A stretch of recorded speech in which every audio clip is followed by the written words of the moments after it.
Le nouvel hôpital de Lens, une ambition Rêve 3 au service de la santé d'un territoire. On en parle ici même avec mes quatre invités.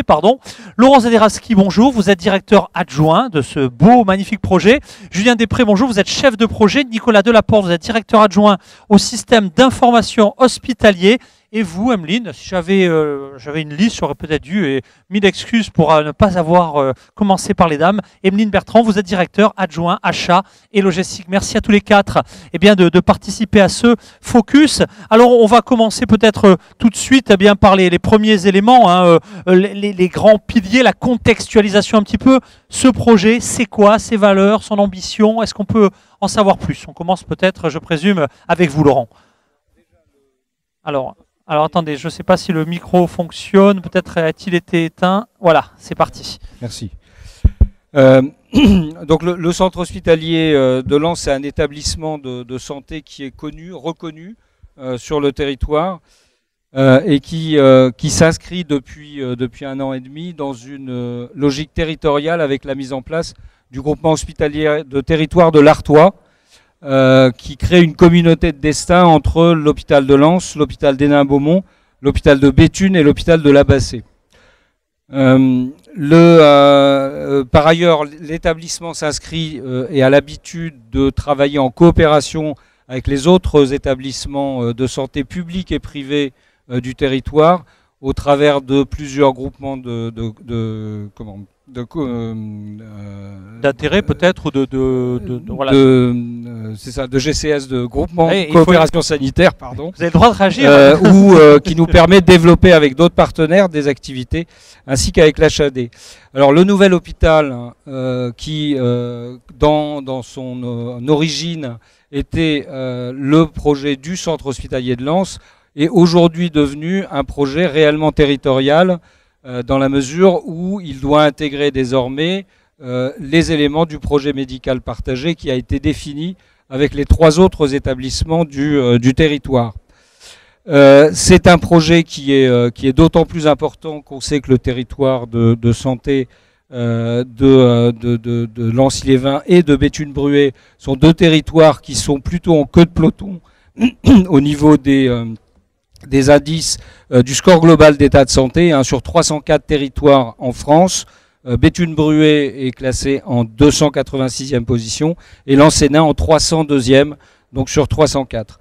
Alors, le lien entre le nouvel hôpital et Rêve 3, Jean-François Caron disait dans une vidéo de présentation du salon que la 3e révolution industrielle, c'est le croisement des énergies renouvelables et du numérique. Et le nouvel hôpital a dans ses ambitions majeures le fait d'être un hôpital digital par conception et de mettre en œuvre un projet éco-responsable. Donc le nouvel hôpital, c'est vraiment... dit oui, elle acquiesce.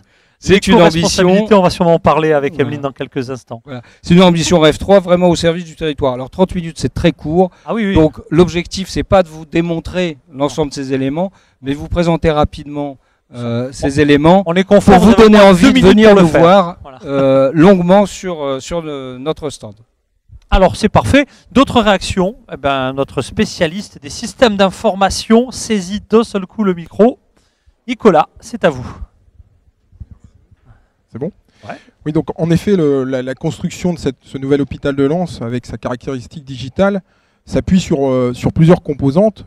On les verra après, notamment le bâtiment intelligent, la logistique robotisée, mais autour d'un socle, et un socle important qui est le dossier patient informatisé, qui va être la conjugaison de ces technologies au sein de l'établissement, au sein du GHT et des établissements de ce groupement hospitalier territoire, mais aussi au sein du bassin de vie de notre population. Un des points les plus importants, c'est de pouvoir profiter de ce virage numérique et d'en faire bénéficier notre population.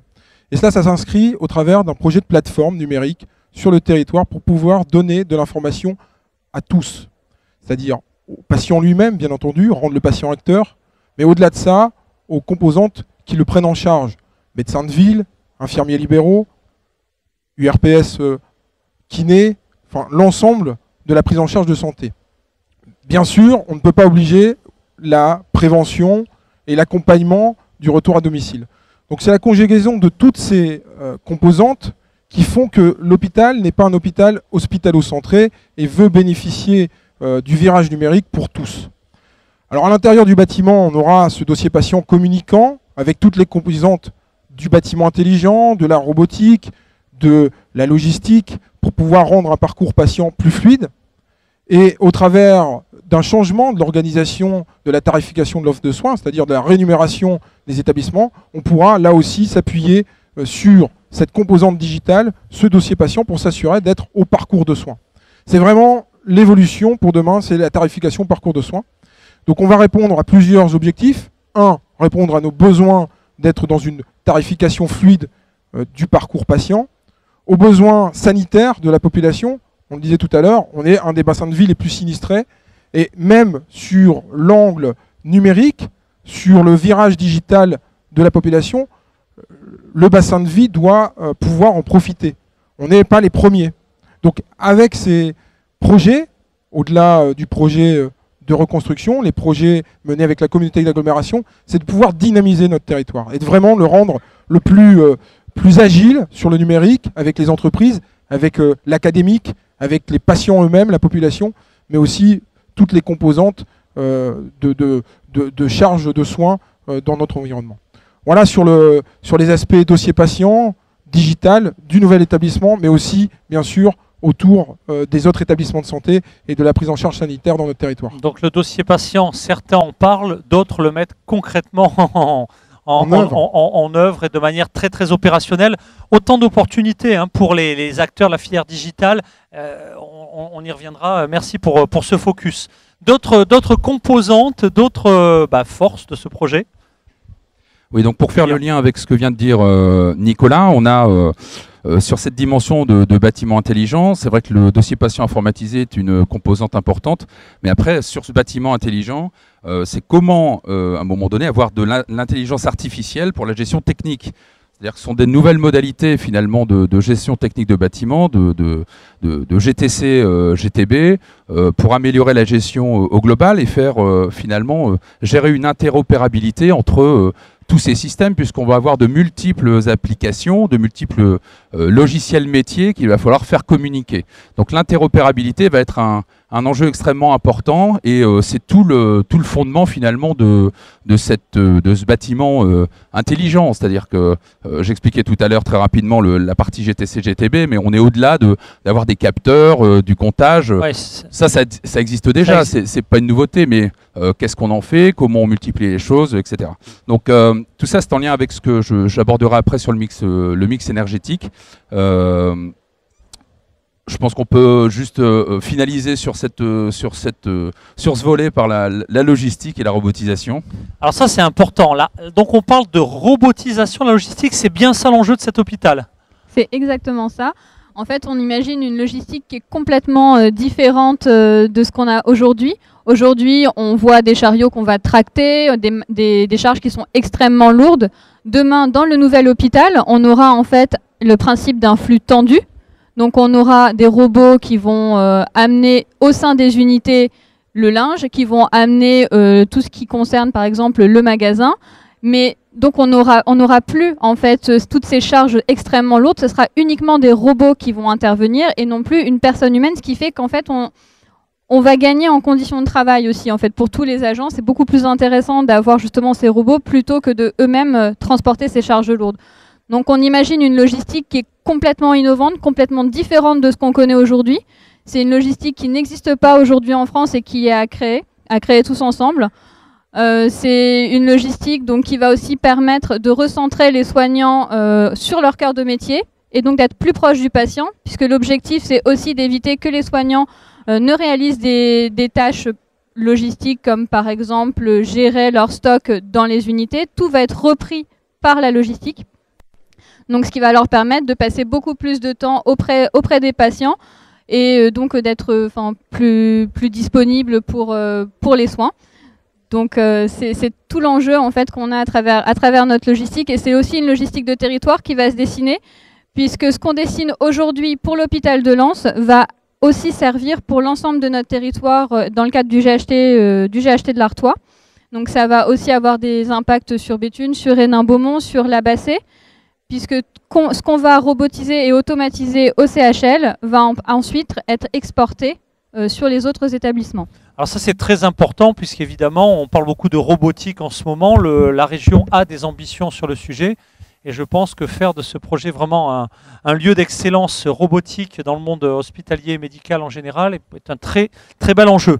Très bien, cette contextualisation, alors est-ce qu'on a d'autres éléments justement maintenant, le socle numérique, les piliers notamment en lien avec la 3e révolution industrielle qui s'y colle?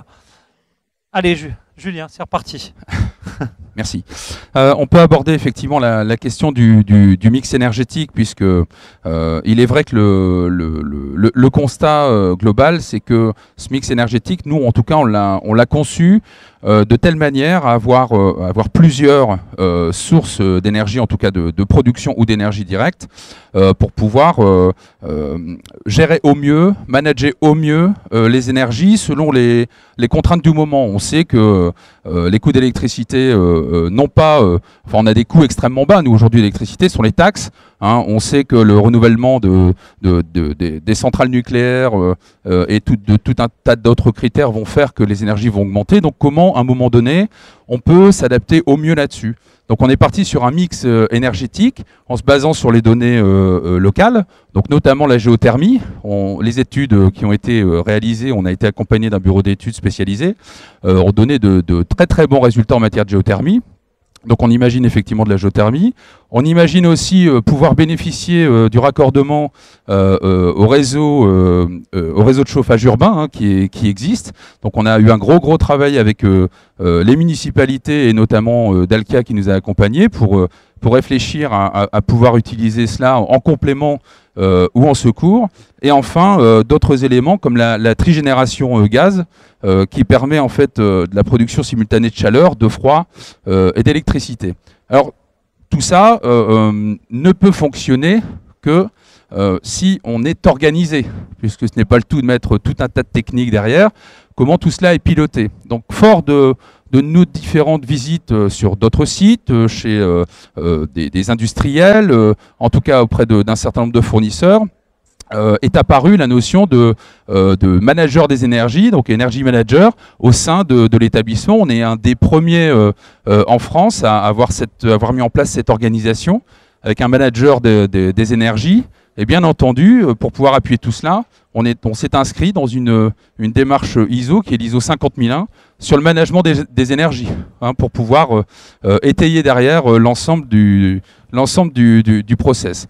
Sur le bâtiment lui-même, je ne suis pas là pour vous étendre le catalogue complet, puisque l'étanchéité à l'air, le maximum de luminosité, etc. sont des éléments évidemment qui seraient inutiles de détailler, parce que si vous êtes là, je pense que vous avez quand même un peu de connaissance de ce qui se passe aujourd'hui, et je ne vais pas vous vendre un bâtiment, je ne vais pas vous expliquer pendant 2 heures ce qu'est un bâtiment qui répond quand même aux règles actuelles. En tout cas, les moyens alloués au monde hospitalier aujourd'hui sont de plus en plus réduits, et donc le volet énergétique est un élément extrêmement important au-delà des autres aspects qui ont été évoqués.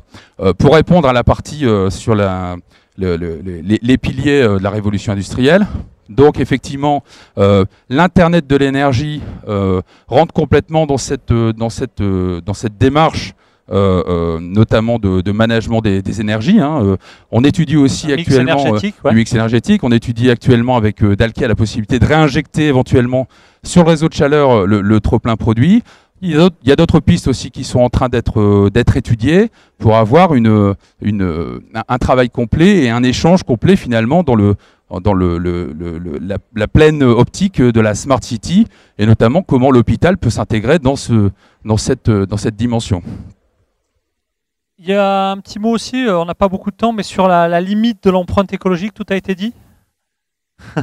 L'empreinte écologique, évidemment, quand on va commencer à construire le bâtiment avec un certain nombre de rotations de camions, etc., tout démarre par la gestion intelligente du chantier. Le fait de déplacer de réduire le déplacement de terre, d'utiliser un maximum les altimétries du terrain pour éviter de faire ces mouvements qui sont extrêmement consommateurs d'énergie, mais aussi sur l'empreinte, c'est les matériaux éco-construction, d'éco-construction. Alors on a fait un gros travail aussi, on a été beaucoup accompagné par le CD2E et toute l'équipe du CD2E. D'ailleurs, je ne sais pas s'ils sont là, j'en ai vu quelques-uns tout à l'heure. Aujourd'hui, ils sont à pied d'œuvre. Voilà, donc je l'ai juste croisé, mais je les remercie parce qu'ils ont été vraiment à nos côtés, ils sont encore pour nous guider, puisque l'idée première, et c'était, ça faisait partie de leurs propos, c'était de dire faut pas que votre hôpital soit un catalogue de solutions, parce que ça ne marche pas, on le sait tous. Donc ils nous ont aidés à nous structurer, à structurer aussi les données pour répondre à tout cela, quoi. Donc il y a la performance énergétique, etc., quoi. Donc l'empreinte, y compris en déconstruction, hein, on l'a évalué pour avoir des matériaux. Du berceau au berceau. Ah bah oui, voilà. Comme disent les anglo-saxons.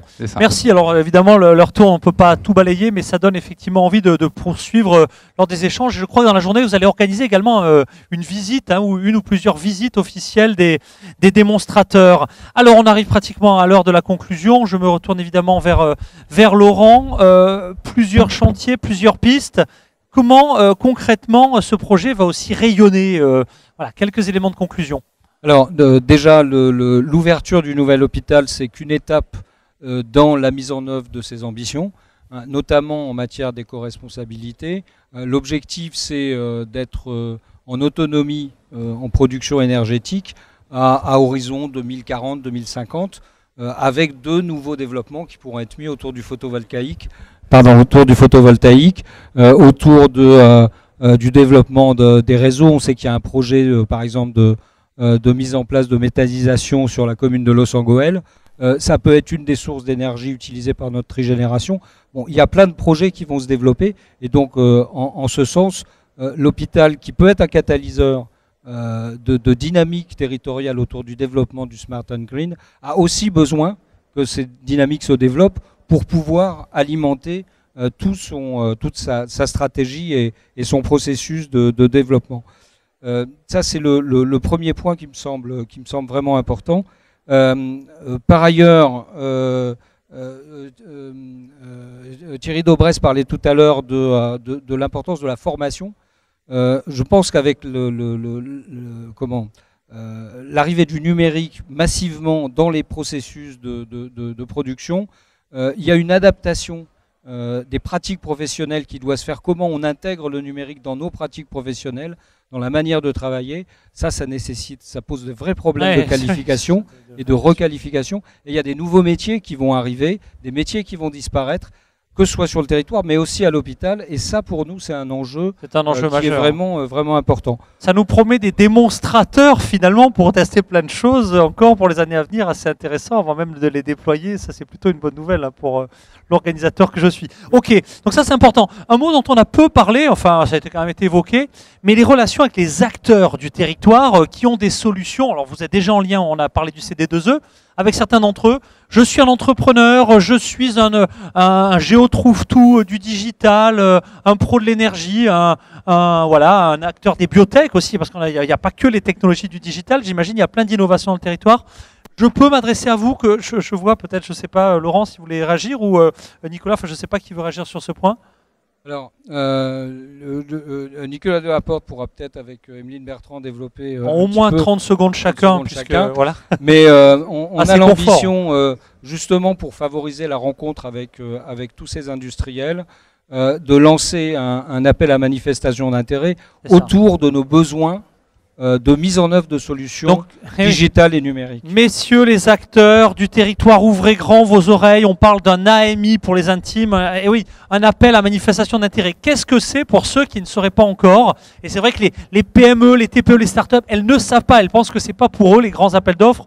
Pas du tout, Nicolas? Non, pas du tout. Un AMI, ça a pour vocation justement de faire appel à toute l'énergie, toute l'ingéniosité des partenaires pour pouvoir penser l'avenir. À la différence d'un marché public ou d'un appel d'offres ou d'un appel à projet qui est très structurel, l'AMI est plus ouvert. On peut répondre de toutes sortes, des startups, des consortiums. Donc c'est vraiment l'option pour nous d'être performants dans la recherche de partenariats. Au-delà de ça, on travaille aussi avec la communauté d'agglomération, les clusters, pour aller plus loin et pour se repenser dans la création de cette AMI qui aura plusieurs thématiques. Emeline, 22 secondes de plus pour nous parler d'une autre problématique. Non, moi je voudrais juste rajouter en fait que sur le principe de l'AMI, en fait c'est vraiment une démarche de co-construction qui va s'inscrire ici avec le nouvel hôpital.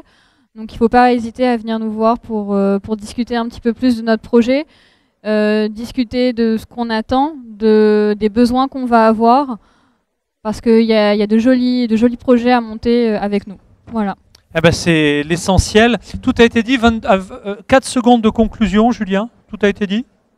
Tout a été dit. Ah bah 3 secondes. 3 secondes. Eh bien, la conclusion des conclusions, Laurent, le micro est à vous. Je prendrai la dernière seconde pour dire que il y a toute une équipe qui vous attend sur le stand, hein, une quinzaine de personnes mobilisées autour du projet du nouvel hôpital dans leurs directions respectives qui sont présents pour vous accueillir. Au-delà des 4 personnes, qui sont présentes ici. Donc venez nombreux nous voir et dialoguer avec nous.